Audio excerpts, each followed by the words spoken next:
Welcome to The Growth Equation. This isn't your typical business podcast. We're keeping it real about the challenges of scaling up.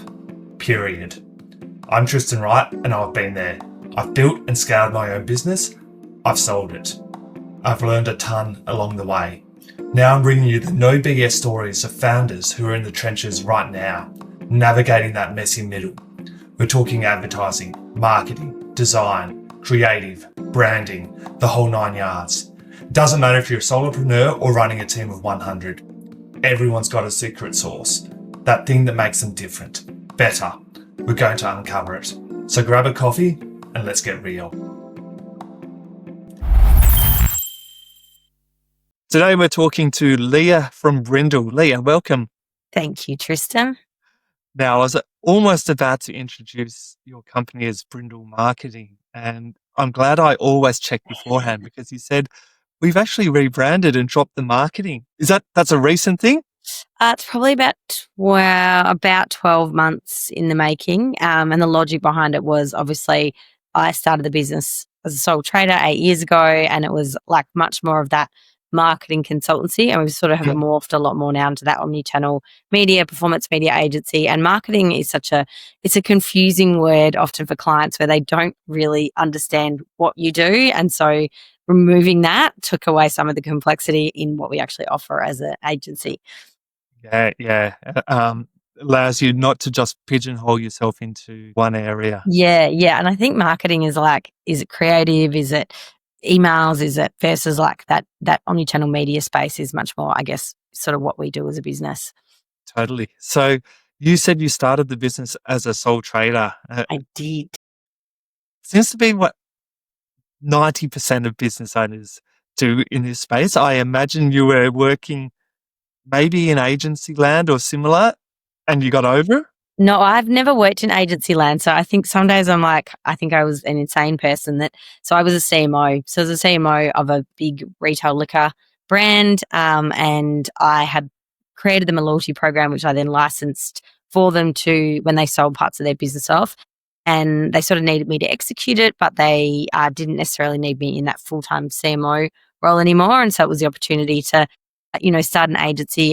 We're talking 8-9 years ago. So the agency landscape was very different then as well. I could see digital was coming and often there was a lot of fragmentation. And so I really wanted to build, sort of this omni-channel approach that connected your traditional and your digital together with that single customer message. So that's sort of how Brindle was born. I got them as my first client. So I was very lucky, I guess. I had the leg up.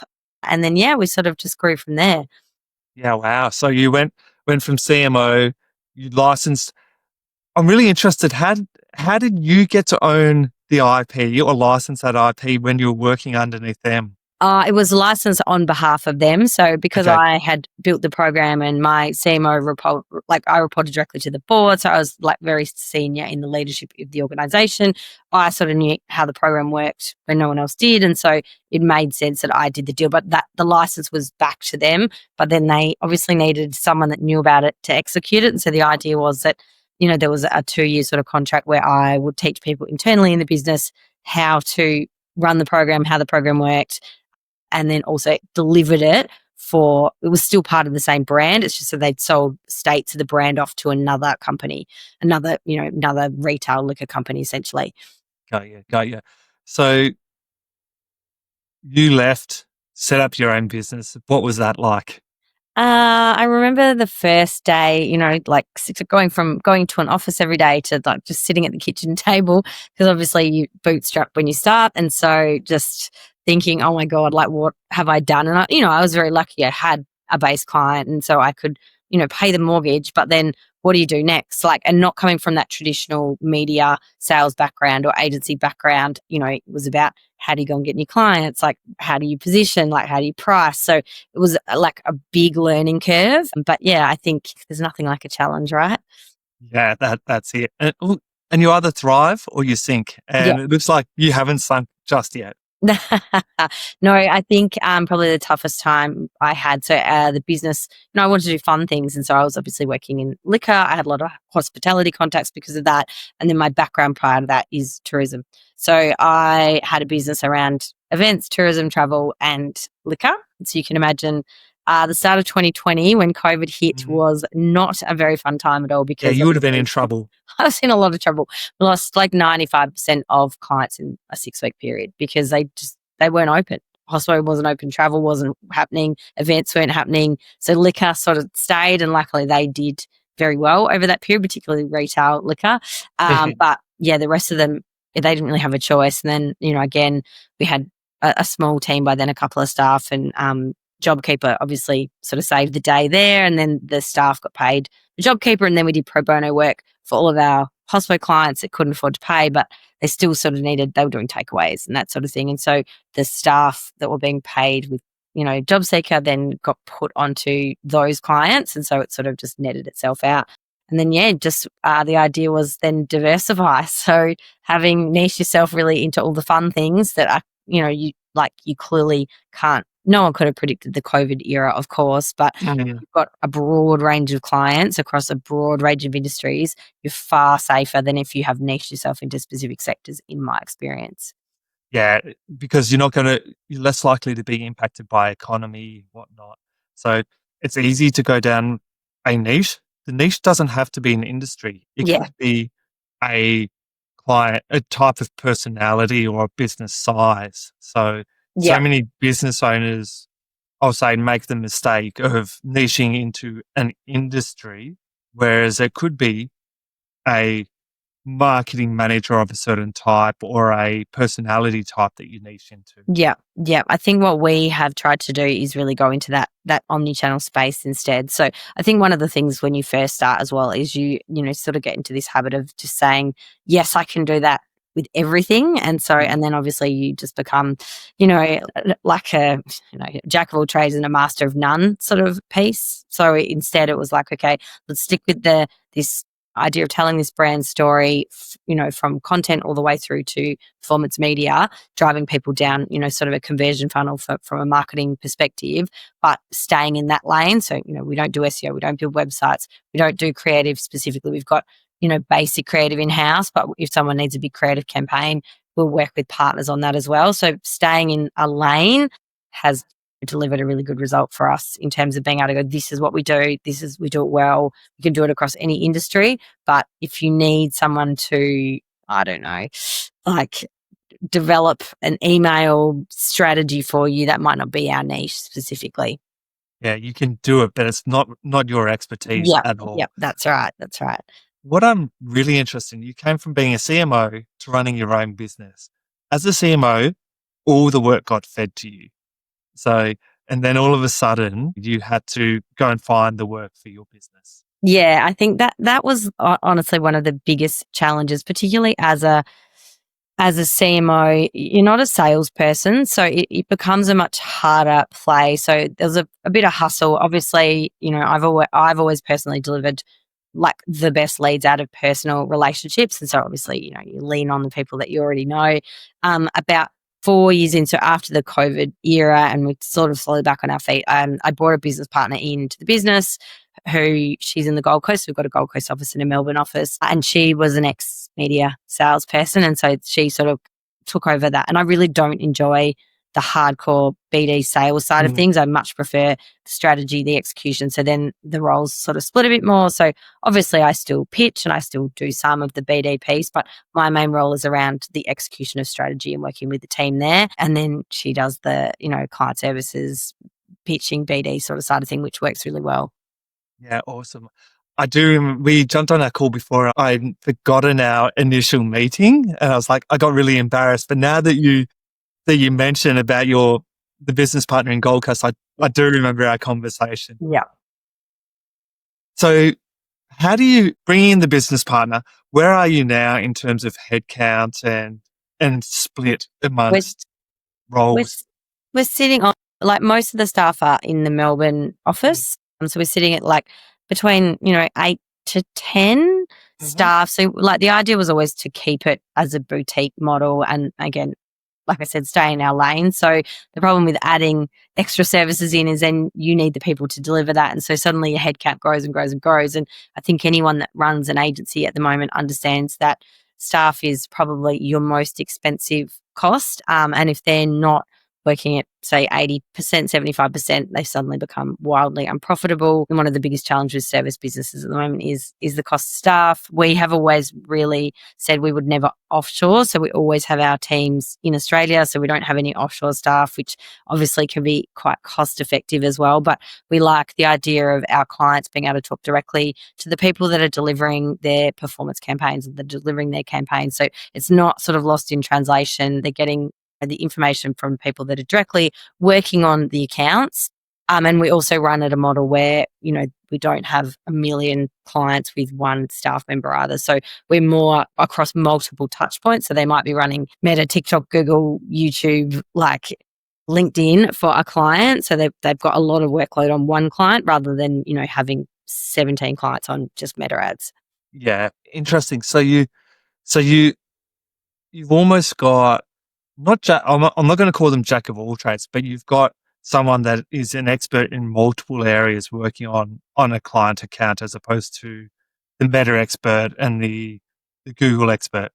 They're probably what we'd call performance specialists. So we might have people that are more skilled in the Google space or more like skilled in the Meta space, and they will work together as well. So if someone needs some support in an area, or like we sort of, one brain is, or like multiple brains is better than one. So we have, performance whips multiple times a week where we will have conversations. And obviously I talk performance because 76% of Australia's media spend is digital now, and a lot of that falls into that performance space.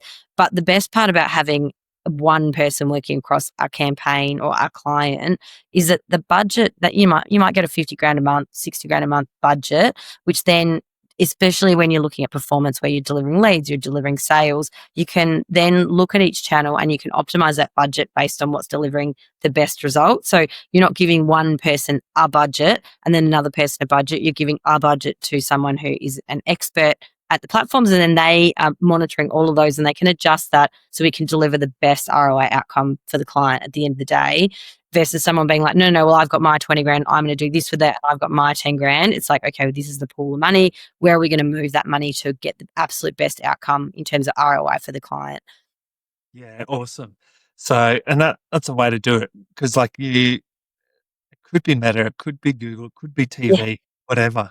And the platforms change so quickly. So, Meta does optimizations or they make changes, and then all of a sudden their performance declines a bit, or you've got a competitor that comes into Google Ads and they're bidding on the same keywords and those costs go up. And you really do need that flexibility to be able to move your money around and then looking at it as part of an ecosystem. So I think, one of the biggest challenges, or one of the things I will continually have discussions with people about, or clients about, particularly if they're coming from the finance area, is lots of people think Google Ads is the best converting platform because it's bottom of funnel. And so, but if you don't have that brand building at the top, if you don't have that full funnel where it's not necessarily video view ads aren't necessarily as attributable as a Google ad where you can show a direct conversion, but take away that trust, take away that education piece, and you'll watch all of your conversions go up in cost. And so if you're splitting a budget across everything to deliver a CPL or, a CPA across multiple platforms, you tend to get a better result.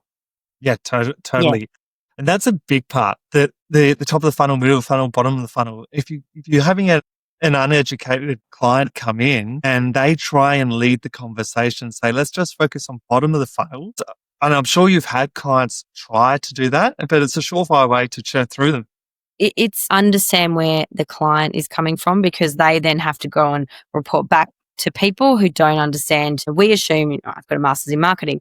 I sort of assume that everybody knows what we know about, the theory of marketing and the strategy behind marketing, but that's not how everyone else thinks. And then if they're a numbers-based person, it would make sense that they would go, well, this is the cheapest customer, so why don't we just put all our money here? That logically makes sense. But when you look at how consumer psychology and, how people consume information, how long a buying journey takes, it doesn't make sense. And so you're trying to educate on that, which can take time. And in the meantime, you actually want to deliver results. So you want to be able to say to people, hey, we're going to test and learn, so that you're coming on the journey and you're learning as part of that as well, versus just trust us, it's going to be great. It's better to use the data points to actually prove that than, ask for people to just give you all their trust, particularly in early days of agency relationships. It takes time to build that trust up. So we have the flexibility sort of to do that with the model that we run. Yeah, awesome. So I want to go a bit through your journey. You're at 8, 10 headcount now, and you started at just you. Yep. What's it been like throughout that journey? I think the market changes. When we started the journey, we were much more in that content, so much more comms, content, social media in that organic space. Now, 8, 9 years ago, you could run a really successful ROI strategy off organic social media. These days, organic social media is an important part of the mix, but it will be unlikely to drive you the outcomes, the organic outcomes, like without paid performance behind it at all, that it would have would have delivered for you.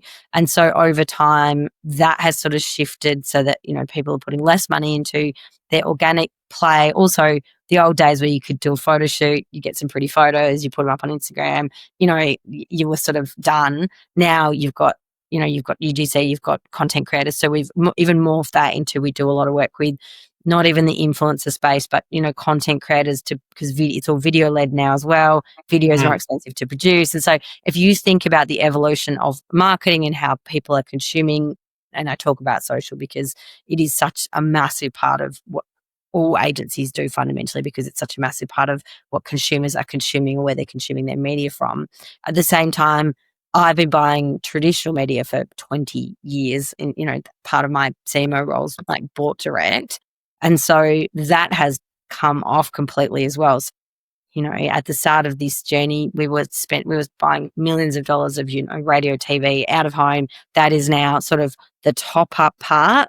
And most of the money goes into that digital performance space, which personally, I think there's still a massive place for traditional. I still think it's very, very important depending on the business. But it is a much, much harder sell because it's harder to measure. And so, the trusting comes in again.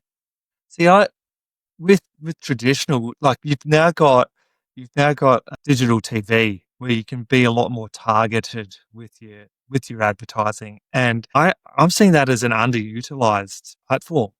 It is definitely, like, people are doing a lot of BVOD, plus, you've obviously got like YouTube sort of falls into that space as well, but you need the asset. And so the problem with, say, a TV piece is that creative asset is actually quite expensive as well versus like a radio, you're paying $7.50 for 5 ads. A good TV ad is still going to set you back between 10 and 50. And then if you really want to make a creative impact, you're looking at hundreds of thousands of dollars. So it's not a place that many brands can play, let alone, you need a few thousand to actually get action out of, say, a Meta or Google Ads. So I can see why people are pulling away from that. That said, we know the power of building brands on traditional, and TV is still a big channel for that. And 92% of Australians are still tuning into TV at least once a month, like free to air TV, but it is mostly in that, BVOD place versus actually putting it on and like putting on your main at that time. So yeah, TV still definitely has a place to play, but it is fundamentally more expensive than your digital channels. And so I think, people have to have a reasonable budget before they can start playing there. Yeah, totally. Makes sense. On the actual business side, has it been, yep, we'll just hire this person when we need a new role, or has there been ups and downs? How have you found being that leader and ensuring that your team come on the journey with you? Yeah, I think that is a great question. We've been pretty lucky with like slow growth and trying to be responsible in that growth as well. That said, we've never wanted to have our staff be overworked. And so when I started the agency, I always sort of had an aim that we wouldn't be one of those agencies where people are working 14 hours a day, or they very much work sort of a 9 to 5 work space, unless there's something wildly urgent once in a blue moon that you're like, hey, this needs to be done for a client. Can we get this done? You might need an hour back, past 5 o'clock.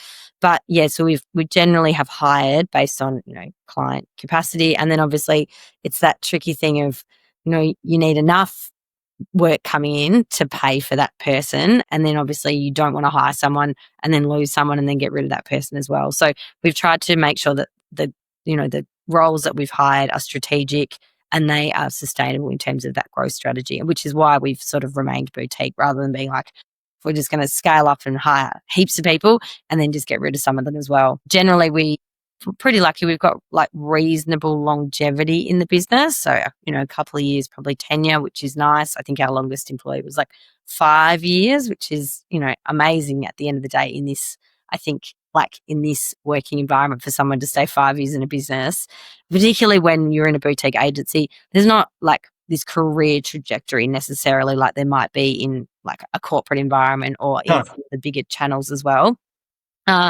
So yeah, we've hired when we've had people resign. So obviously we get, you get your month out and then you try and hire as quickly as possible. But it's one of those things in business. Staff is the hardest thing that you will do, really. Yeah.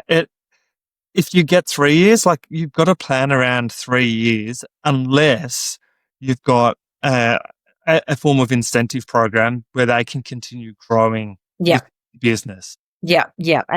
And that's, I'm like, very big on growth for the team. I'm always trying to understand like where they want to be in 10 years, because I don't assume that that's going to be with me. Like, that's insane. I've never had a job for 10 years. So why would I think a staff member would say for 10 years? But if we know what their passion is or where they want to be in 10 years' time, how do we best support them within our business so that they can take the next step that they need to, whether that's with us or whether that's moving to somewhere else, making sure they are set up for that, whether that's, external skills or giving them the chance to learn the skills internally, so that I think if people are happy in their job and they're constantly learning, they will do a better job as well. So it's all about, I guess, trying to make sure that the culture is around making sure the team's happy. And then, like, I truly believe they'll do better work than if they're like living in fear or they're, just doing it for the salary at the end of the day or the end of the week. That's it. And they've got to understand why you have built the business as well. Yep. And what you want out of the business. So find a little connection with that. Yeah, we're very clear on like what our business values are. We've worked with the teams to set like internal values as well. So we might have the external values that we would present out to clients, but we've also got like internal values that are around ways of working, both positive and then like being feel diminished is one of the values of how people would never want to feel. So then we can come back to that and say, if there is an issue, is this one of the values that we had?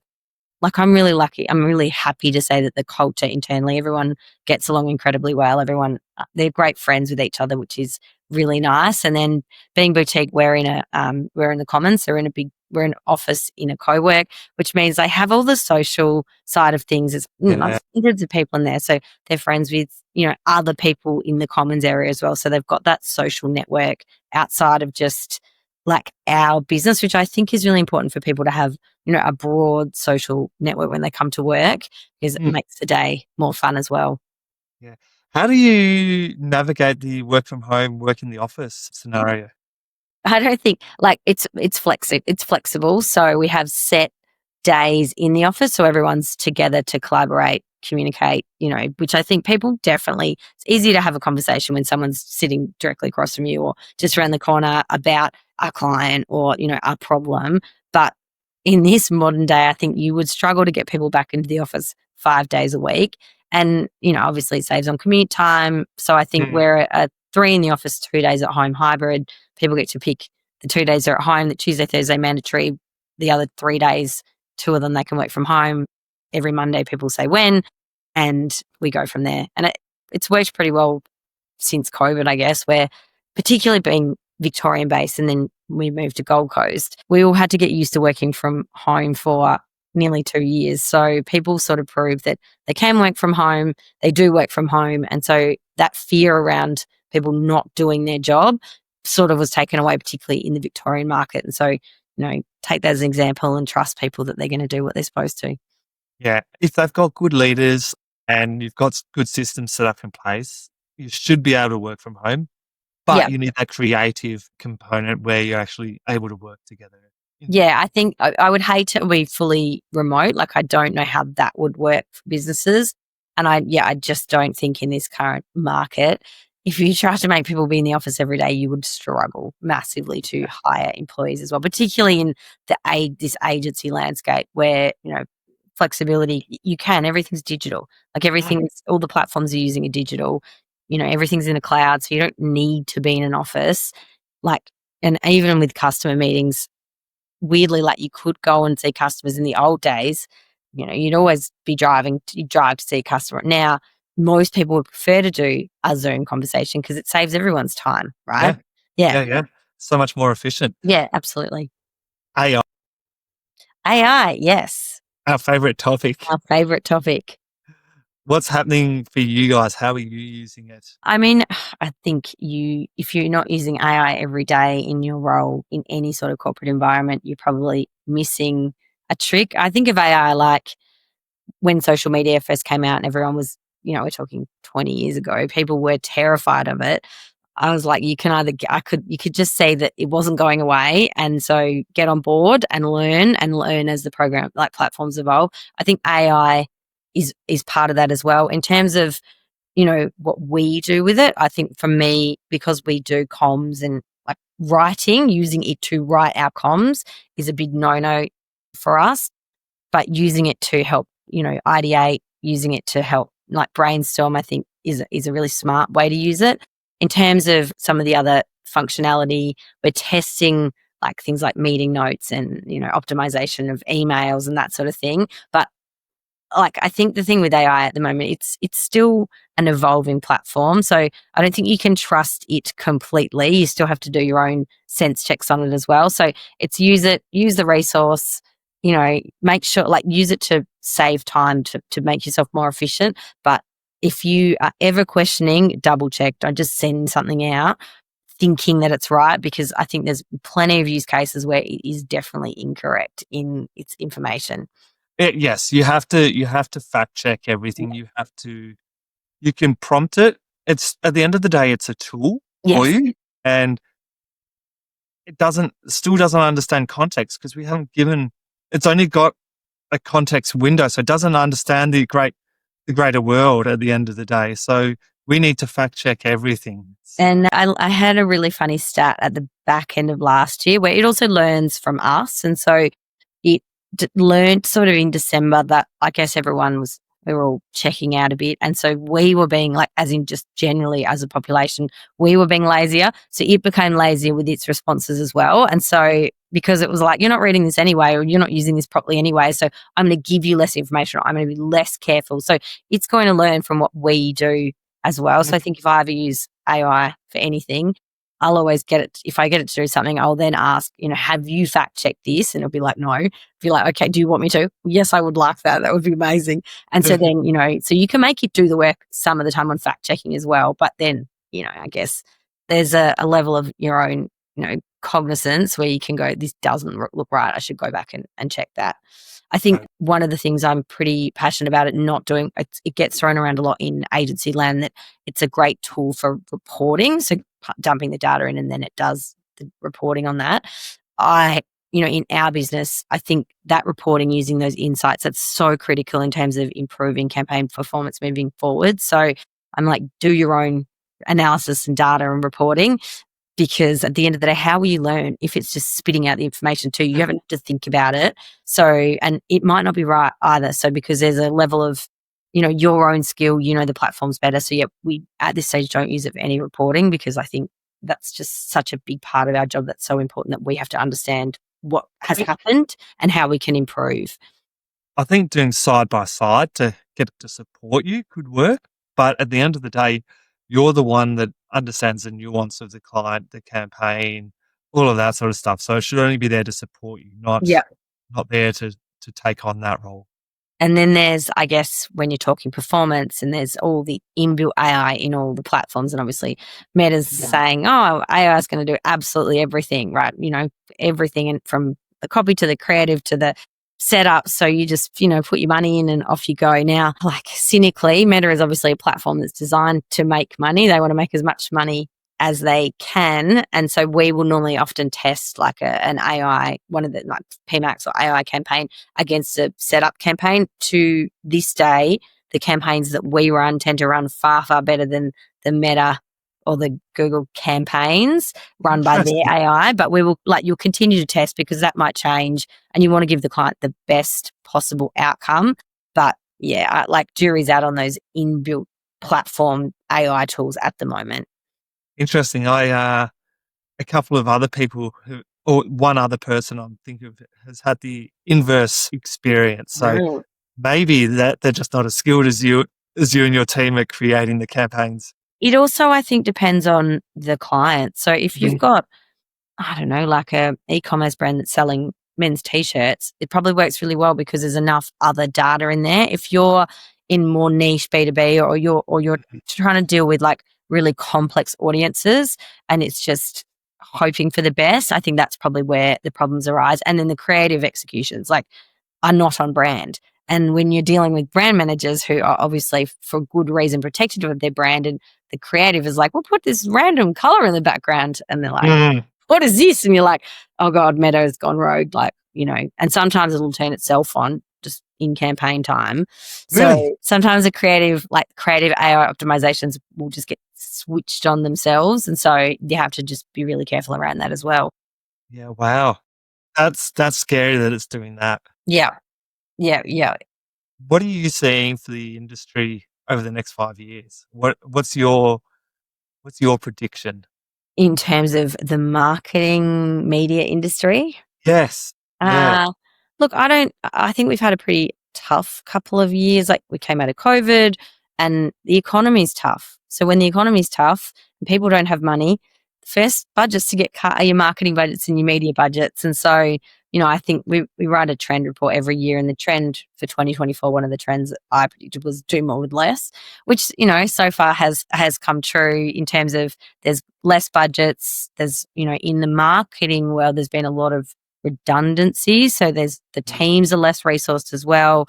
So I think we've got a couple of years of, like learning to do more with less still ahead of us.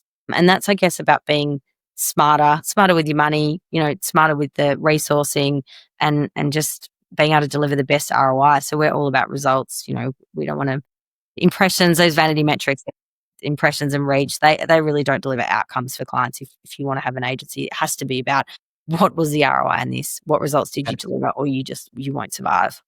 Yeah. Those metrics, they're just fantasy numbers. They feel good numbers. I mean, yeah, they're lovely. And that's where, you often have like the long conversations about CPMs. And I'm like, in theory, the CPM doesn't really matter because I can have a really broad audience and get you really cheap CPMs. But if they're not the right people, it's a complete waste of time. And has to come down to what are the conversion metrics on this and what were the like actual ROI metrics.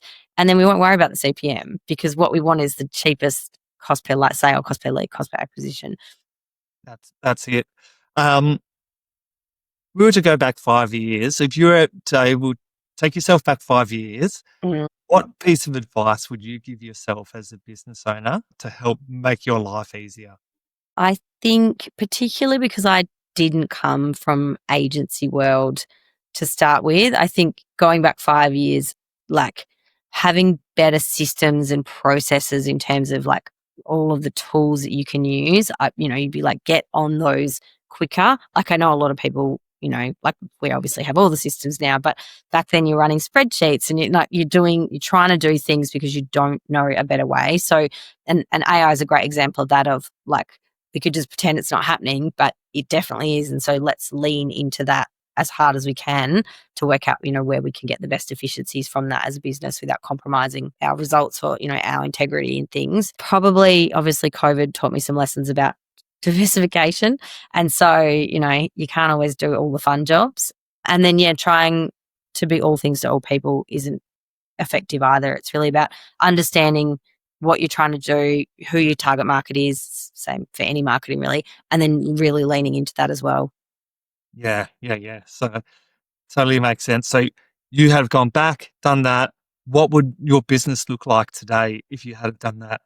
I don't think it would look, I mean, we probably wouldn't have had the stress of the COVID period. That said, I think like every challenging time teaches you so much as a business owner. So you need to have tough times to learn lessons about where to improve. If everything was rosy all the time, you wouldn't learn anything. I think probably the only other thing when it comes down to staffing is like someone said a long time ago, but like hire slow, fire fast. So really trust your gut on people. And sometimes you're going to hire the wrong people and you're actually going to know pretty quickly, but then you sort of will talk yourself out of making a decision on getting rid of that person out of the business because you've just recruited or, potentially they need a chance. But I think, that people piece, whether it's they don't fit with, the client mesh, they don't fit as a team culturally, or they just won't listen to, the business structure, or then they need to go. And that's probably, when you like, I'm a high empath, you feel like, oh my God, but it's got nothing to do with them, but everything to do with how they're walking, the business they're walking into. And the wrong person can make such a massive impact, whether it's culturally or if they are making mistakes with clients as well. So I think, that like hire slow, fire fast is probably another one that if I had 5 years, there'd be a few different decisions there as well. It's definitely hire slow, fire fast. Yeah. That's a big one that I talk about all the time. So, yeah. Leah, if people want to get in touch with you, what's the best way to connect? I'm on LinkedIn, obviously. You can find me Leah Grinter, or website is brindlemarketing.com.au or leah@brindlemarketing.com.au. Awesome. Thank you very much for your time. Amazing. Thank you. That's a wrap. Thanks for tuning into The Growth Equation. If you've enjoyed the show, hit that subscribe button and leave a review. It helps us big time. Catch you next time. And if you want more, head over to evolvetogrow.com.au for show notes and exclusive content.